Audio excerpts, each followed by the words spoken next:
இப்போது காண்பதுதான் நியூட்டன் வெட்டு. நியூட்டன் வெற்றி கண்டறிந்தவர் தான் நியூட்டன். அவர் பல வண்ணங்களை கலப்பதன் மூலம் ஒரு வெண்மை நிறம் உருவாகிறது என்பதை கண்டறிந்தார். இதுவே நியூட்டன் வெட்டு என அழைக்கப்படுகிறது. நியூட்டன் வெட்டு எப்படி செய்வது எனில், ஒரு வட்ட வடிவத்தாளை எடுத்துக்கொண்டு அதை 7 பிரிவாக பிரித்து வண்ணங்கள் முறையே சிவப்பு, மஞ்சள், பச்சை, ஆரஞ்சு, கருநீலம், நீலம், ஊதா ஆகியவற்றை தீட்ட வேண்டும்.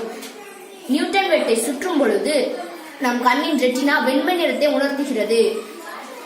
இதன் நியூட்டன் வெட்டு மூலம் ஒரு வெண்மை நிறத்தில் 7 வண்ணங்கள் உள்ளடக்கியது என்பதை அறியலாம். இதை விப்ஜிஆர் என்போம்.